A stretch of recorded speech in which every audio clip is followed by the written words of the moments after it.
Blog Talk Radio.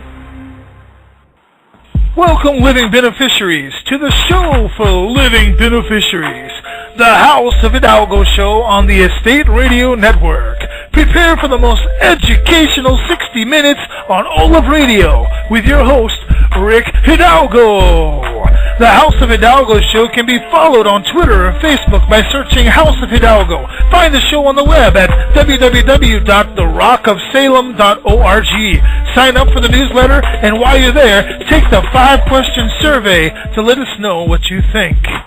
The Estate Radio Network is part of the Blog Talk Radio family of networks and can be found at www.blogtalkradio.com/South Dakota DP.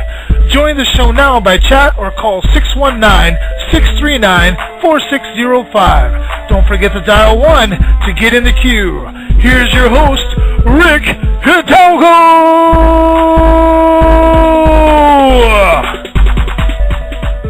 Good afternoon, ladies and gentlemen. This is Rick Hidalgo, of course, the host of the Hidalgo show. And we are on the Estate Radio Network. I have today with me as a co-host, so we can kind of banter back and forth a little bit, Stephen Roberts from Cancel the Cabal. Stephen, hello. Hello, Rick. Thanks for asking me on. Oh, not a problem.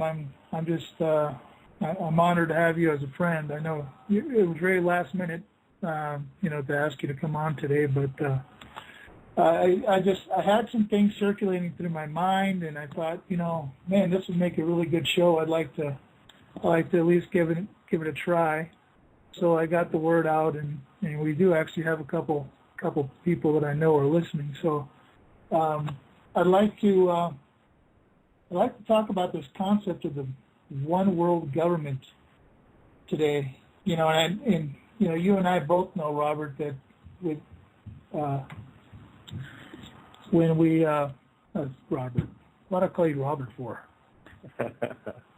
Just don't call me late for dinner. Yeah, and I did the same thing to David Frank. I called him Frank yesterday.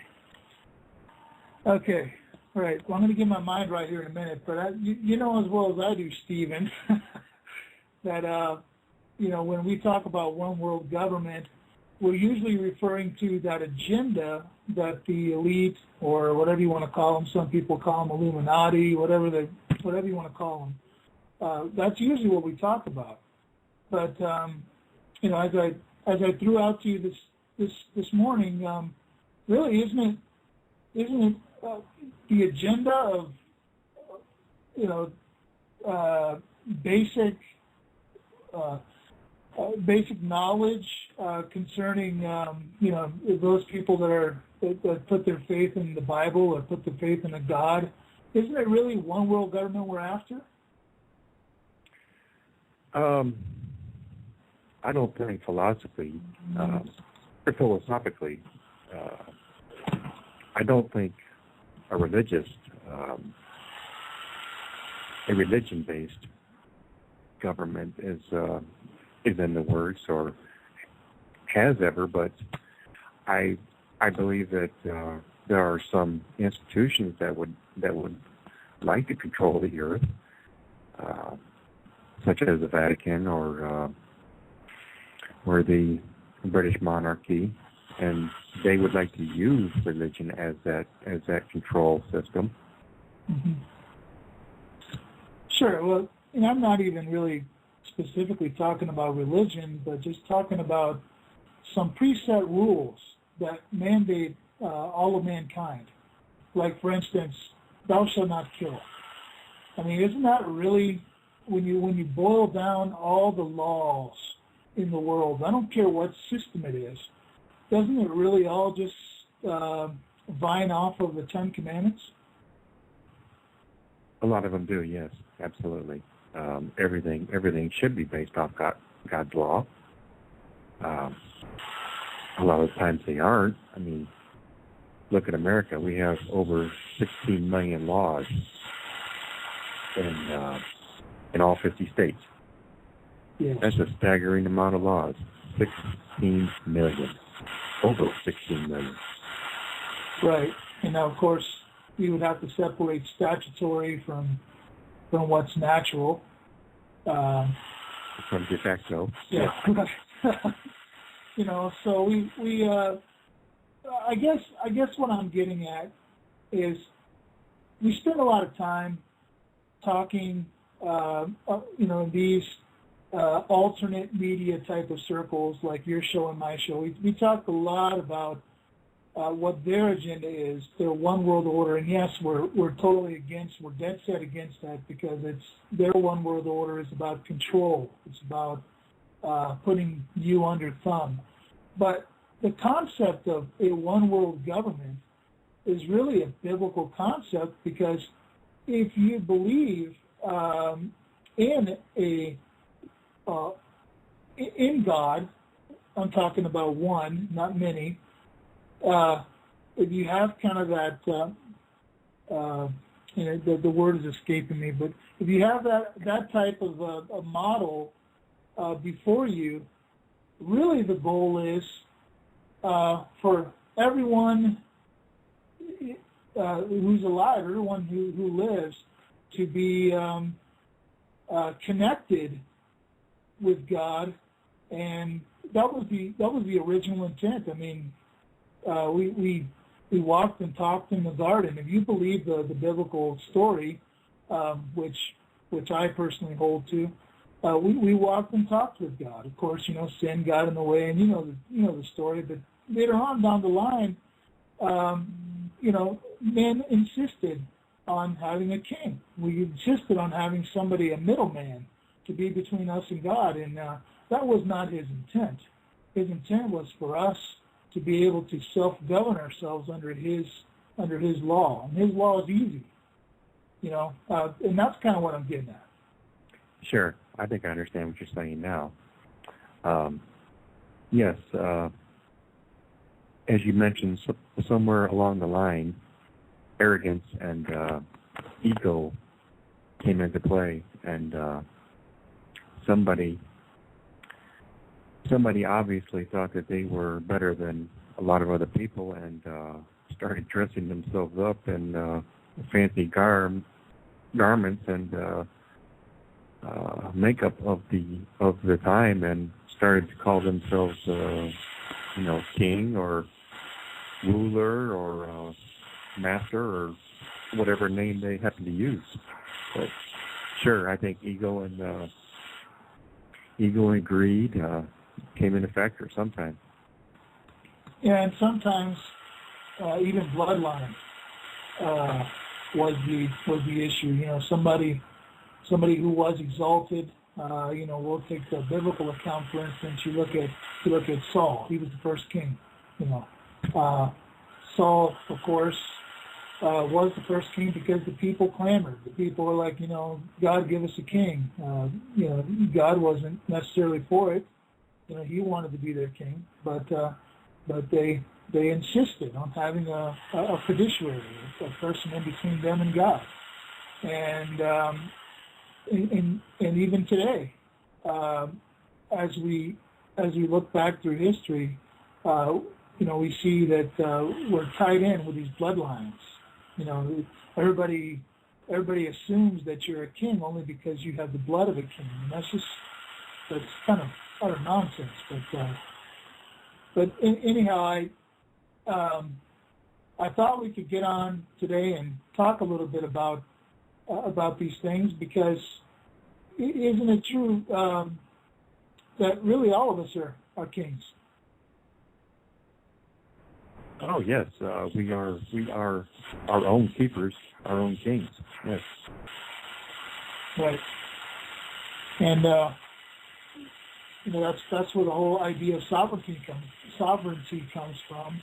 It's from this concept that we were given these unalienable rights that no one can take away, and therefore that is what stands us up and makes us kings of our own land, if you will, kings of our own home. Yes, exactly. I think this current non-biblical agenda, if you look back in history, Napoleon tried to conquer the world in the early 19th century. And then after Napoleon's failure, we can look into the First World War with the British Empire, and also again in the Second World War with Hitler trying to conquer the world. But of course, the conspiracy is that all of these conflicts, all of these little dictators were funded by just certain specific sources over in Europe. The conspiracy is the Rothschild dynasty funded these conflicts and backed them. Both sides. Yes, both sides tried to. Well, they have had control of the winner. No matter which side the winner is, they've had control. I just wonder how much this concept of one world government has been, co-opted. Because the first place that we want to go when we think of one world government is we want to think of the Rothschild conspiracy. We want to think about the agenda that those elite have for putting us under their thumb worldwide. And then, we really want to get down to the brass tacks here. Let's ask this question: what are borders for? Why are there even countries to begin with? If you have a universal law that's real simple, you shouldn't kill each other. You shouldn't covet each other's stuff. These are universal laws, and they're found in every single law form around the world, whether they're communist or whether they're, whatever, totalitarian governments. All these things, there is a certain rule of law. You kill somebody, there's a consequence. So you have to ask yourself, why do we have borders? So, and I would ask you that first. Where do borders come from? Why do we even need them? Well, I've thought about this quite a long time now, and it is a quite an enigma, if you will, a catch-22. I believe the land you stand on, what you stand on, is yours. Nobody can take it from you. Unless you're magically able to levitate and fly off, that land is yours, which you stand on. And yes, when you get into a border situation, you get into a control situation. There you get into the hierarchy of control.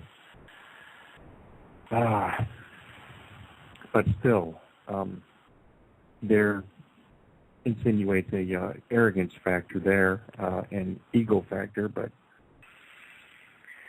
as I say, the enigma or the catch-22 is, if that is true, this wherever you are is your land, how can someone else call that land theirs if you are occupying it? If you understand what I'm getting at. Sure. I do understand that you do need to have things for yourself to hold and protect, but the right and infringement, it seems to be a little bit of a slippery slope to me.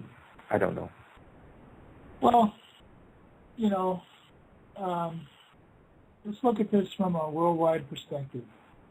Okay, and I suppose where we really get confused, where all the real confusion comes in here, Stephen, is we have little groups of pockets of people. Some people believe that we came from God, we were created by Him. Some people don't. Some people have all kinds of feelings in between. Some people are way out to the right, way out to the left, and we have all these different enigmas of people out there. And I think that that's probably calculated. I think if you really went back to the early, let's just even talk about America right now. Today is Independence Day, so we'll focus on this country. Let's look back at the beginning of America. Would you say, Stephen, that this country was full of agnostics or was full of atheists? Back near the founding of this country, I think the record points exactly the opposite way. I think that the record points to the fact that most of the people had a filled. They were full of faith in some kind of God, and that God is what provided providence to them. And we look back and we read their autobiographies, and we read the works that they put out, and it becomes very obvious to us that these people really believed what they were saying. And well, the point I want to make here is, if you look at the Declaration of Independence and if you look at the preamble to the Constitution, it becomes very clear that these documents, in my opinion, were not specifically made for America. I believe they were specifically made for all people. That's why it says that it doesn't specify that it's Americans that have unalienable rights. It says that all people were endowed with unalienable rights. It doesn't specify America. And I think that the real experiment here was that America was trying to establish the first self-governed society on Earth. And I think that it quickly got co-opted. And as it got co-opted by, we can go in thousands conspiratorial directions at this point. We can talk about the Rothschilds and the banks, the central banks got a hold of it, and all that kind of stuff. And that's probably all true. But I think if you look at the original American experiment at the very beginning, it was really for all mankind. I don't think it was just for America. Well, I think there were some agnostics. I think there were atheists. Sure. I think there were some, especially in the top echelons of the government elite, as far as being in control of the system. There comes the co-opting factor, as you happen to mention there.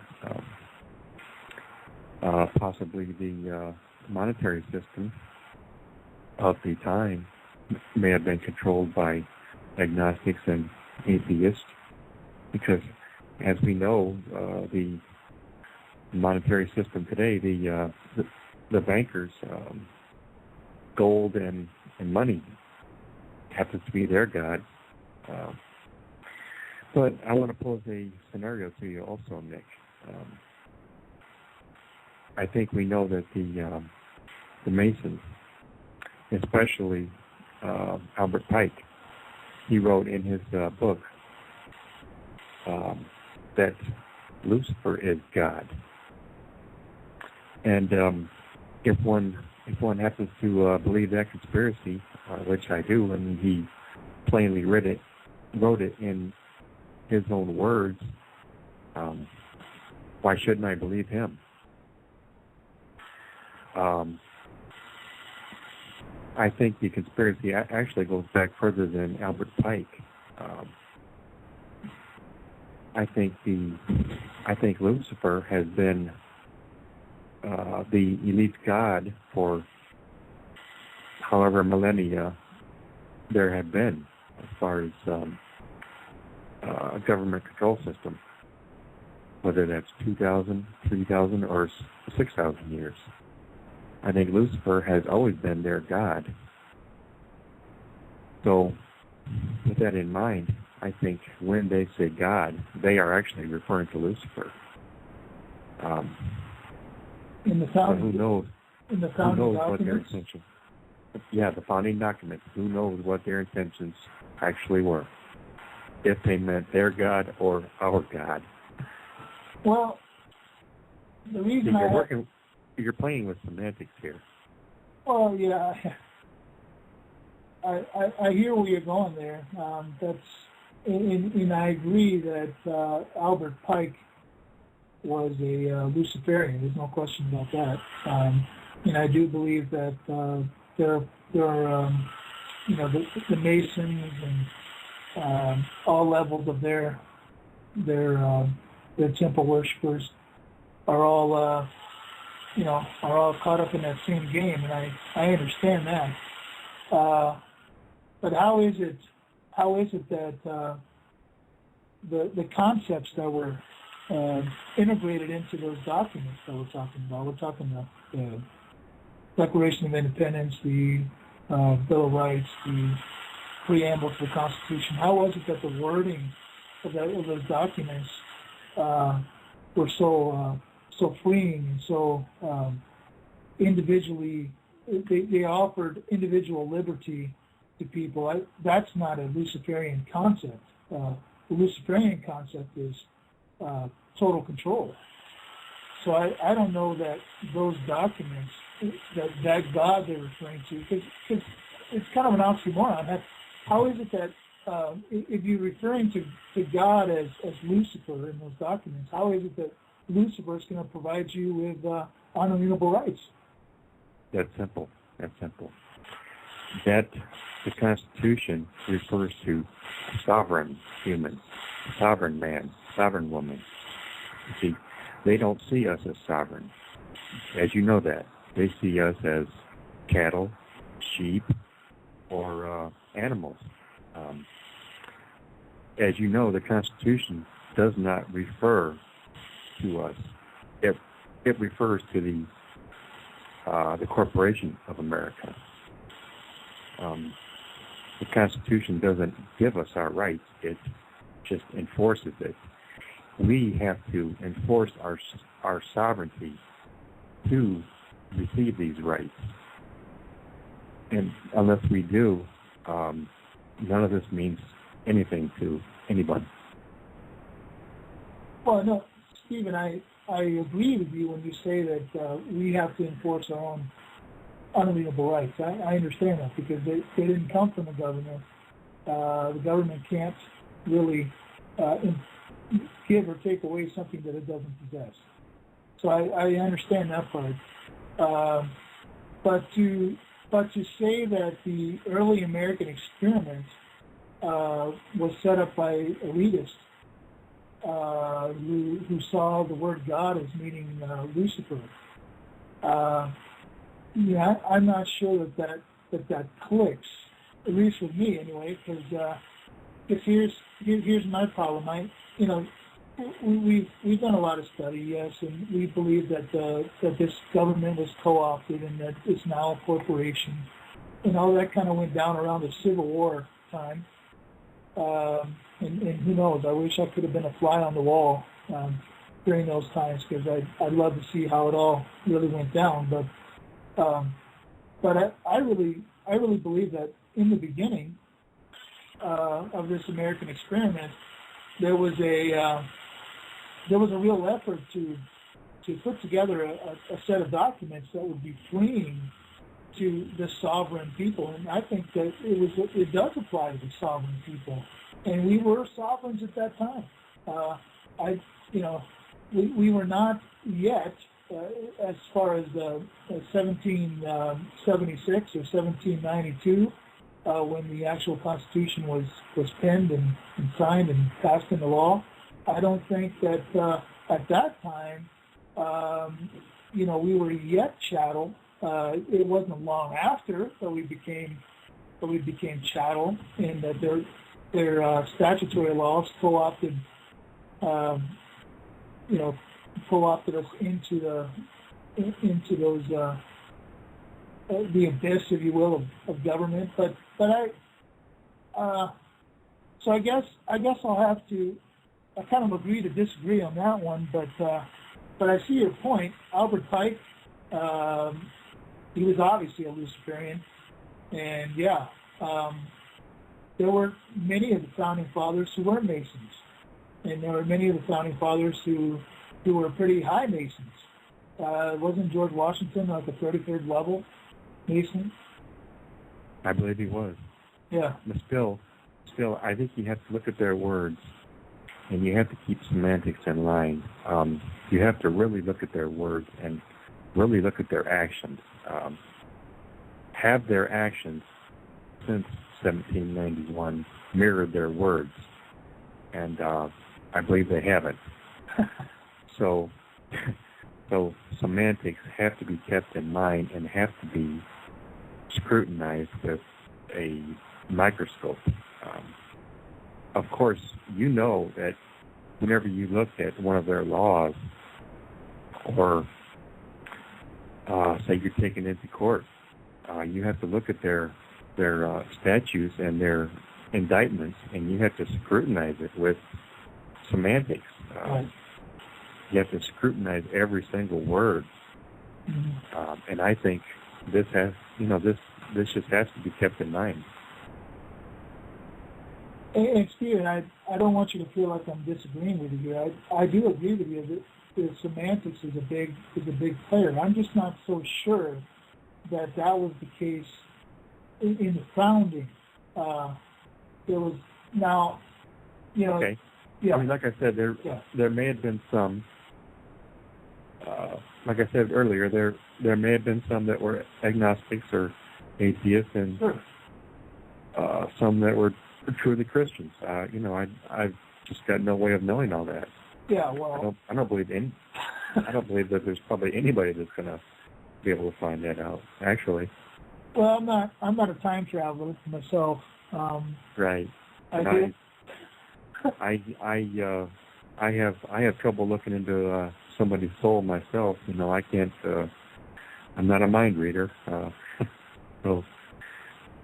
No, but at the same time, though, Stephen, we, as a Christian myself, there is this thing called discernment. There is this thing where you can inspect the tree to see if it bears fruit.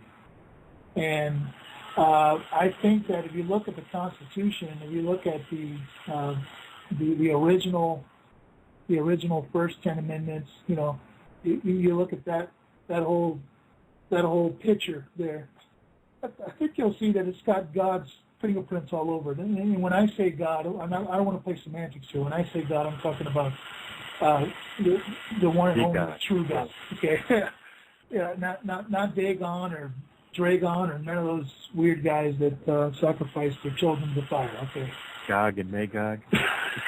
Yeah, none of that stuff. Okay, those guys, they can burn in where. But I just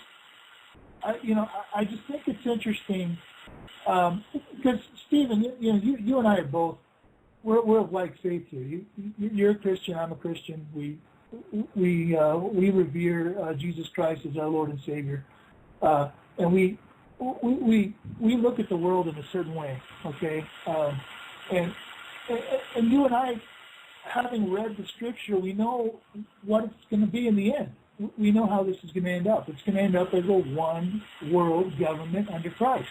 That's our particular worldview. Okay, so what I'm saying here, what I'm trying to get at, is that really there's nothing wrong with a one world government. It's just who's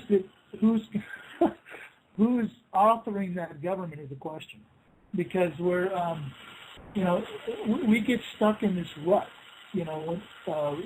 Us in the alternative media, we get out there and we talk about the one world government, and they want to control us, and the police state, and just listen to Alex Jones sometimes.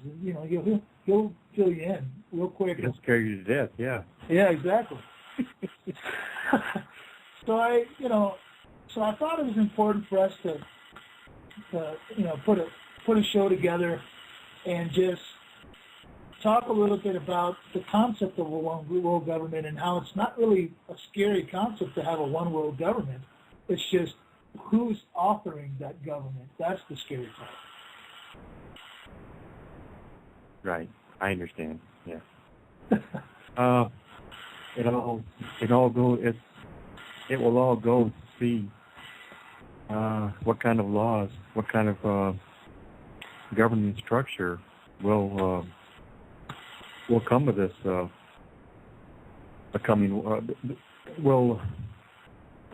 what kind of a governing structure will become after this coming war that we're going to have to fight. Yeah.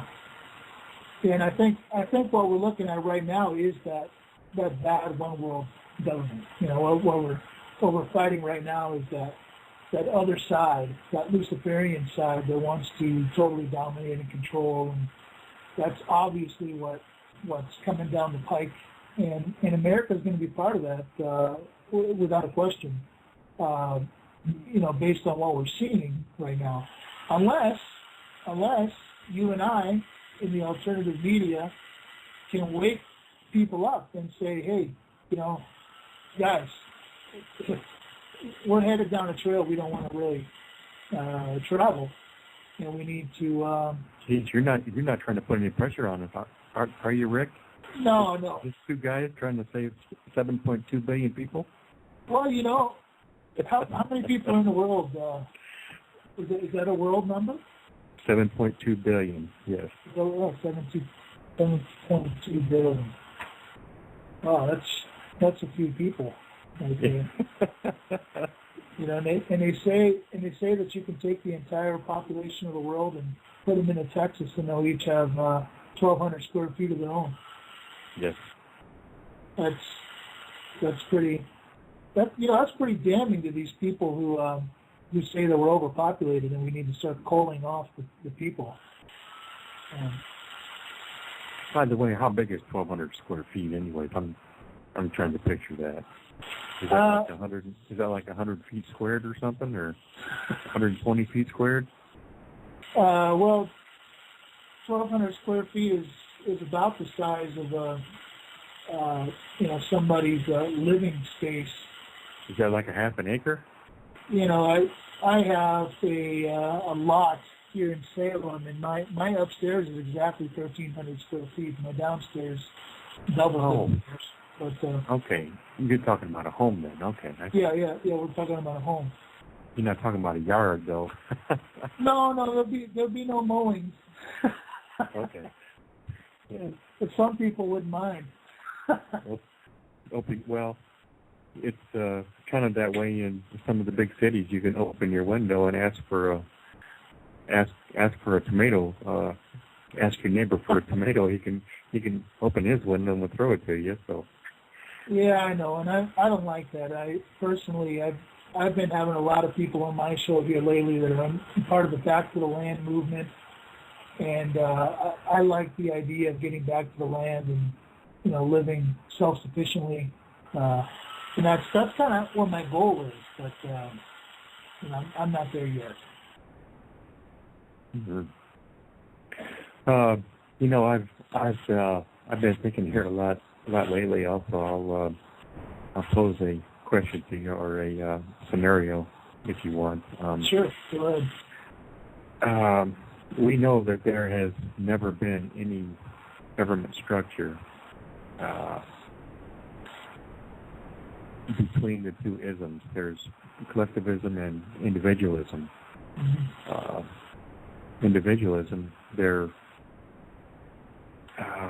you are really without government structure, and collectivism has all the other forms of governance. There's communism, Marxism, fascism. Right. They're all just forms of collectivism. And there's never been a form of government that has lasted more than 250 years. The American system, the American system has been the longest lasting, and it's more than likely going to fall pretty soon here. And most of the government systems are based on the monetary form of trade. And that doesn't work either, because right. you get the greed factor and the envy factor and the ego factor.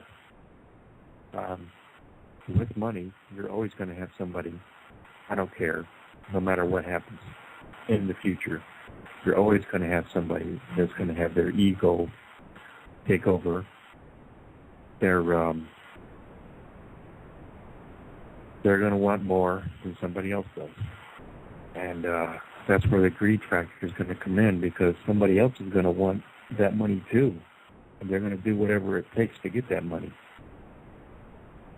I just want to see some type of a system that doesn't have money involved, whether it's a barter system or whatever, or just total freedom where nobody has money.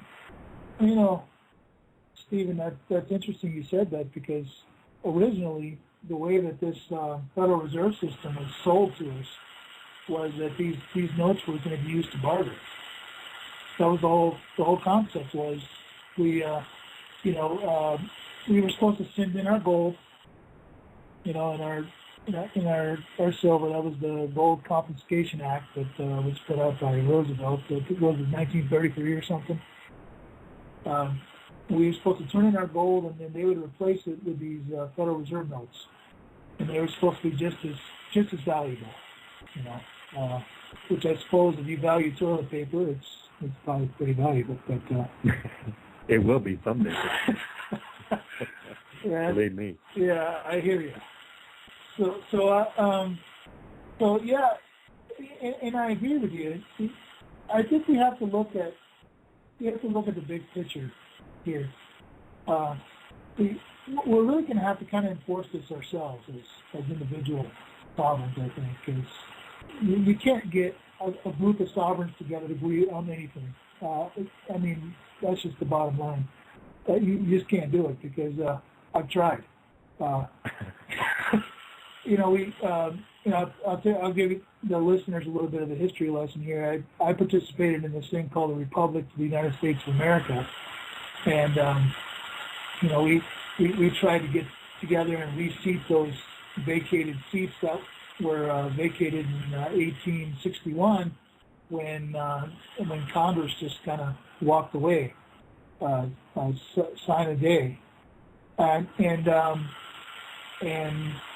going to tell you, anytime you get a group of people together to try to accomplish anything, you're going to run into a bunch of knuckleheads and hardheads, and it's going to go all kinds of directions that you don't want it to go, because that's just how we're made. We're made to be free individual people. We're not made to be collective, but we're made to be to submit to the one who created us. And I think it's just going to take all of us individually rising up and saying, hey, you know what? We don't consent to this stuff anymore, Stephen. We don't want this anymore. We just stop using their system and walk away from it, and just start to operate in private between one another. If I want. Where the problem arises is commerce is so stuck. We're stuck in commerce right now because they haven't released all of the things that need to be released to society, like free energy. You look at energy. How is it that you trade for energy, Steve? How do you can trade tomatoes for potatoes. Hey, I need some potatoes. Here's some tomatoes. You can trade that stuff all day long, and there's no problem. But how is it that you trade with an energy company? How is it that you trade with a water municipality? Now, I know that you can dig a well, but I can't right here in the city because they won't let me. You know what I mean? So we have to figure out a way to get these free energy concepts out there. We have to get that stuff out in the public where these scientists are getting killed for it, or shut down for it, and we have to make that available to everybody so that we can have a true barter system, because right now it's impossible to have a true barter system unless you unless you live in a box and on your property. Well, people are going to have to come to the realization someday whether they want to have these luxuries you're speaking of. Back more than 100 years ago, we didn't have electric companies. We didn't have gas companies. We didn't have cars. If people wanted heat, they went out to the woods and cut down a tree and chopped it up and threw it in their wood stove. Yeah. If people wanted light,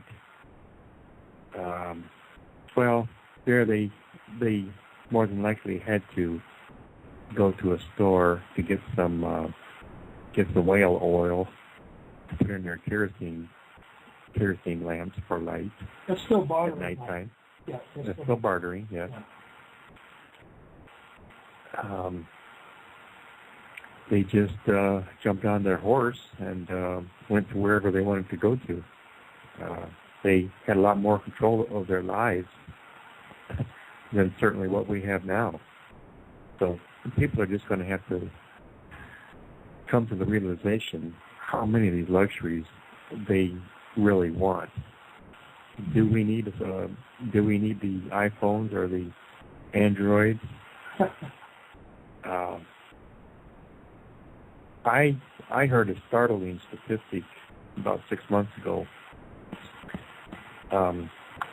I've heard that between 85 and 90% of the world's population has never seen a TV and has never spoken on a telephone, whether it's a home phone or a cell phone. That's a very, very large amount of people that have never had a lot of these luxuries that modern westernized people have. Well, to do what you're talking about doing, Stephen, we're going to have to really get our communities together, because you think about it this way: if all we're paying attention to is the media that's coming to us through newspapers and through let's say we shut off all the TVs and we shut off all the power and we went back to just producing newspapers by the press, like they used to do. Okay. We'd find ourselves in an interesting predicament there. Again, having to trust the newspaper guy in his version of the news. So we alternative media would kind of go by the wayside, and we'd again be trusting one person to bring us all the news. So in order to do this correctly, we're going to have to get our communities together. And we're going to have to, start having conversations about truth and get away from these lies that we're constantly being told. That would be something. Some people with some brains would have to get together and decide how to put that together. But bring back the Pony Express, or. How do you do that? Yeah, that's when you leave something that you don't know up to somebody else, you're taking the chance of getting the shaft. Maybe the answer is, Stephen, we're not supposed to know about this stuff. Maybe the answer is, instead of back then, the wheels of progress were much slower. We didn't have, if somebody was going to introduce a new bill that was going to affect us, it would take weeks and weeks and weeks, because the writer had to go up and he had to come back, and there was a lot that took place. In fact, if you look back at the original Constitution, they only met once or twice a year. Those guys at the national level. Right. In Congress, yes. Yeah. So I mean, it was very slow. Progress was very slow, and we things generally didn't affect the individual. They generally affected the commerce between states. You know, they affected how states would deal with one another. They didn't necessarily affect the individual, because the individual has always been under common law, or at least they were then. You know, if you killed somebody, there was a consequence. If you stole somebody's stuff, there was a consequence. You know, it was much easier. Today, with all this stuff, you know, you turn on CNN or not me, but some people turn on CNN and they see, you know, the talking heads talking about the new bill that's up before Congress. Should we even care? You know, maybe we shouldn't. Maybe we should just act as if it doesn't apply to us. Because guess what? You know, it's really not. It's probably not supposed to. But these are all really great points and things that we need to think about individually. Good points, Stephen. Well, you know, people are going to have to come to the realization one of these days, do we need them? The way they've really done a very good job in the last 120, 150 years on domesticating the American. Yeah. I believe it was in somebody's writings said that they were going to create a technotronic democracy, or a technotronic control system. And that's what they've done.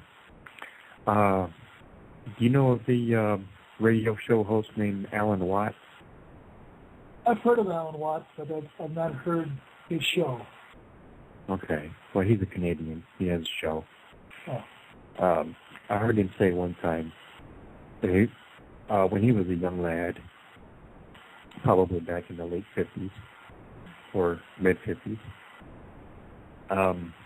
he could go out to a park in his city that he was born and raised in. I'm not sure whether it was Toronto or Montreal, one or the other. But he said you could go out to this park in the middle of the day, and there would be 1,000 people there, just doing what people do in a park. And he said the next week, television came to his city.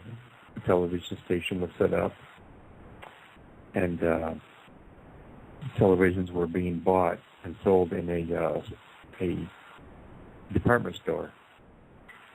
And the next week, he said you couldn't find 30 people in that park doing what people were doing just a week earlier, doing what 1,000 people were doing a week earlier.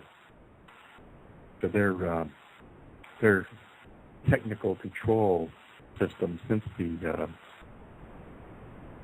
the television age and the radio age, also going back about 100 years, they've really taken control of our minds and our souls, especially the Americans, but mainly the westernized people. I really do kind of envy. I know you shouldn't use the word envy because it's, but I do kind of envy the third world people that have never seen any kind of seen the westernized technical control system. I agree. They don't, they might have a brutal dictator, but they're not, and they may be giving most of their tax money to this brutal dictator, but they're not giving their tax money and their hard-earned wages to somebody behind the scenes that owns a television station or a gas company or electric company or anything like that. They have to go out to the well and get their own water. They have to go to the woods and chop their own wood. They're not just willingly giving their money. It's being taken from them. But we here in America, we are willingly giving them our money. We're in a voluntary tax system. We are throwing our money at them. Yeah, no question about that. And I like what you're saying, because if you go back to the 1940s and you look at the Trading with the Enemies Act, and then you bring it to present day, the NDAA, right, where they can bring any quote-unquote citizen. Of course, we know what they mean by citizen. We're talking about a 14th Amendment citizen. They can bring them in and not even charge them with anything. Just hold them involuntary. And now you look at, you mentioned a minute ago, the third world country. Yeah, they we envy them because they have such a simple life. And then you preface that by saying that, they do have a brutal dictator. Well, I'm not sure that we don't have a brutal dictator anymore. We with the drone strikes and capabilities of, being taken from your house at any time, to me, the fear of something is just as bad as the actual action. I don't separate the two. Yeah. Do you remember, it hasn't been, but I don't know, 3 or 4 years now, maybe a little bit longer than that, but it hasn't been just in recent years, when your mail, they added those last 4 digits onto your zip code. Right. Those are the actual specific GPS coordinates for the drones. Those were set specifically to target homes. Did you know that? I did not know that. Yes, everybody has different. Your neighbor has different last 4 numbers than what you do. Because, as we know, the GPS, it has pinpoint accuracy within, I think, like 6 to 8 inches. So, with those last 4 numbers on the end of your mail that comes to your mailbox, they can target your home within 6 to 8 inches. And this is a free country, right, Stephen? Absolutely. Yeah. Yeah. I like the way you open all your shows. You say, welcome. What is it? Welcome. Welcome, prisoners and slaves. Prisoners and slaves. Yeah. See, I mean, we're free, and we don't even know we're prisoners and slaves.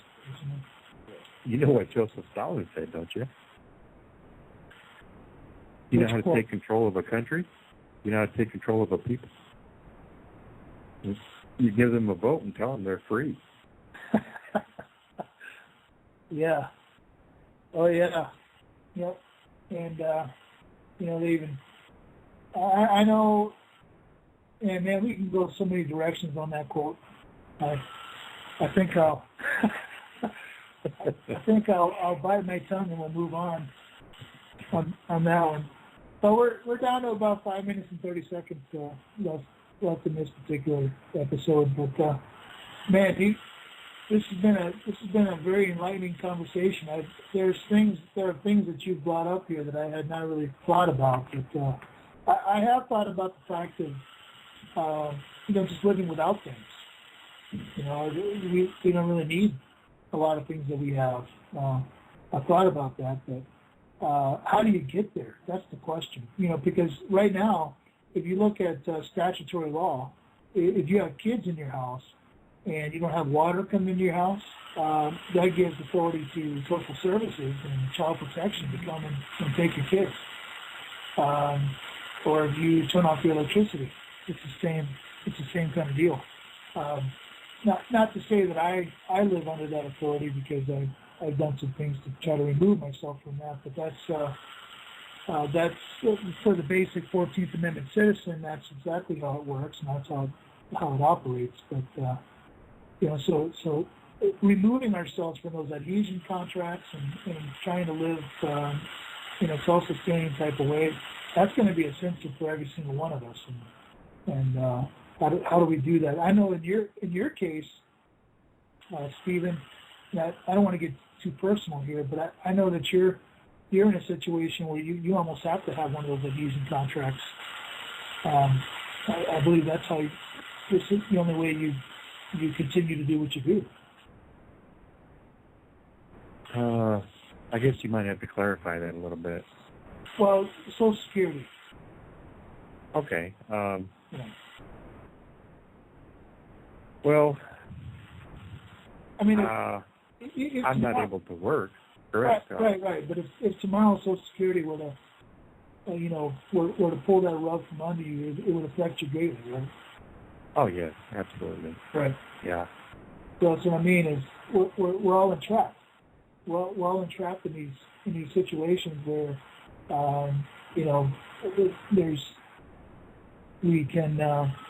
it's going to be a major pain to extract ourselves from the system. Yes.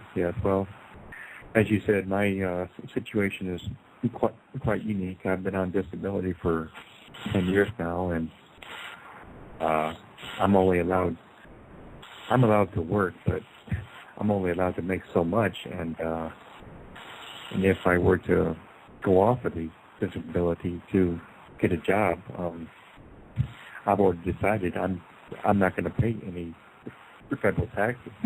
So they're on the record. Right, on the record. I've said it on 4 shows now. So they've probably got a SWAT team just waiting on me to do whatever needs to be done. Yeah, well, come and get me, whatever. Yeah, but that's just kind of what I mean is we're entrapped and we're ensnared in the system, and although it's a voluntary system, it really is pushed on us in an involuntary type of way. Yeah. Compulsory. Well, what's that word? It's voluntary, but it's compulsory. Yes. Yeah. It's mandatory. Right. It's mandatorily voluntary. Yeah. I mean, because I'll explain it kind of on the level that I'm on right now. I've, and many of my listeners may not know this about me, so this is brand new, but I've removed myself from a lot of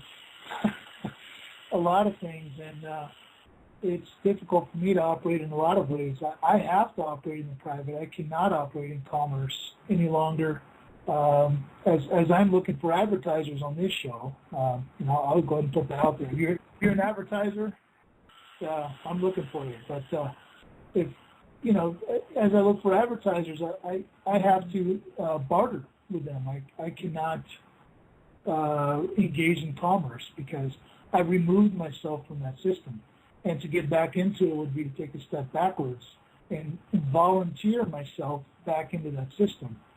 And that means a lot of things too. It's difficult to bank for me. I have a difficult time banking because I've removed myself from that system as well. I guess you have 1 minute left. Yeah. That British woman, British woman coming in. She gets kind of annoying. She'll be telling us when there's 10 seconds left too, but then I got overtime stuff too. But anyway, don't listen to her. She just nobody on the show even knows she's talking. So my point is, we have a real difficult time in this country separating ourselves from these adhesion contracts that we've been involuntarily pushed into, and these are illegal adhesion contracts too, because they don't disclose the terms and conditions, so they aren't even a valid contract. So the bottom line is we all have to start really studying, figuring out what it is and how it is that we can remove ourselves, because bottom line is we're not going to be able to overtake this behemoth, in a collective fashion, because that's going to be seen as war, and I don't think we want a war. That won't go down very well. I think we have to do this on an individual basis, and as we remove our consent from this behemoth, the behemoth will fall. No, look at it this way, Rick. They already blame everything on us. If we do attack, that just gives them the justification to blame us even more. So. Yeah, that's true. It's already our fault to begin with. Yeah. I mean, come on, man. And if you really want to think about it, it is our fault for not speaking up 100 plus years ago, or 200 plus years ago, or or however. Whatever. Yeah. Yeah. No, I'm with you. And Stephen, I want to thank you for coming in last minute and helping me out on this show.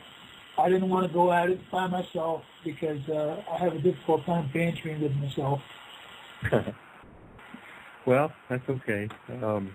If I can get a quick plug there, my show's on 7 p.m. Eastern on msiradio.com, and you might catch me there.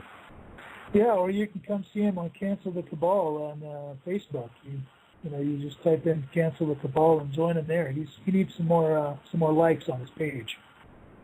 There you go. Yeah, let's get you to 500 likes or something. Yeah. So I'm going to go ahead and push the closing music here. For Stephen Roberts, this is Rick Hidalgo. This has been another edition of the House of Hidalgo show on the radio, on the Estate Radio Network. Again, I appreciate you for coming by and listening. Please go search us out on the web and like us and favorite us and all that stuff. And God bless all. Happy 4th. Stay safe. Thanks, Rick.